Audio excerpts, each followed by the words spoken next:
ဗုဒ္ဓပစ္စည်းကဗုဒ္ဓသာရေဟာဧကတဝေက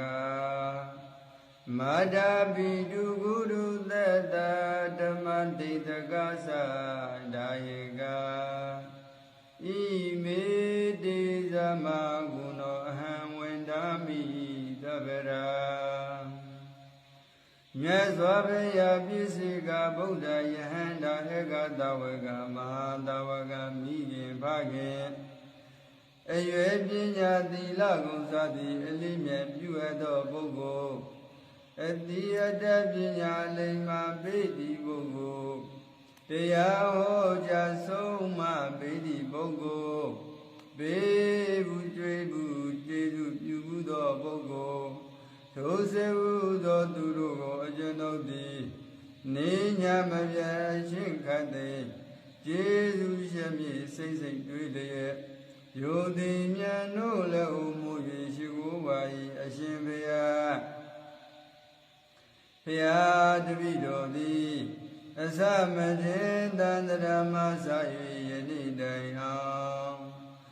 မပြင်းမမကျူလိုအပ်သောဂုဏ်ကျေးဇူးကြီးမားကြကုန်သောမြတ်စွာဘုရားရှင်ကိုယ်တော်မြတ်ကြီးတို့အပေါ်၌၎င်းဂုဏ်ကျေးဇူးကြီးမားကြကုန်သောပစ္စည်းကဗုဒ္ဓရှင်ကိုယ်တော်မြတ်ကြီးတို့အပေါ်၌၎င်းဂုဏ်ကျေးဇူးကြီးမားကြကုန်သောဧကတဝကမဟာတဝကယဟန္တာရှင်မြတ်ကြီးတို့အပေါ်၌၎င်းဂုဏ်ကျေးဇူးကြီးမားကြကုန်သောယဟန္တာအရှင်မြတ်ကြီးတို့အပေါ်၌၎င်းဂုဏ်ကျေးဇူးကြီးမားကြကုန်သောမိခင်တို့အပေါ်၌၎င်းဂုဏ်ကျေးဇူးကြီးမားကြကုန်သောဖခင်တို့အပေါ်၌၎င်းဂုဏ်ကျေးဇူးကြီးမားကြကုန်သောလိမ္မာစေရကျိုးကြောင်းပြ၍ဆုံးမတတ်သောဆရာသမားတို့၏အပေါ်၌၎င်း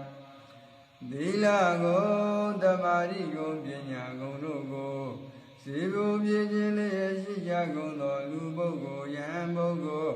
အရိယပုဂ္ဂိုလ်တို့အပေါ်၌၎င်းဂုဏ်ကျေးဇူးကြီးမားကြကုန်သောအနိကောင်းအသေးကောင်းစေရန်တရားဓမ္မတို့ကိုဟောပြောပြတာဆုံးမတတ်သောဓမ္မဂရိကဆရာသမားတို့၏အပေါ်၌၎င်း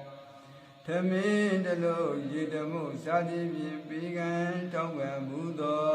ကျေးဇူးရှင်ပုဂ္ဂိုလ်တို့အပေါ်၌၎င်း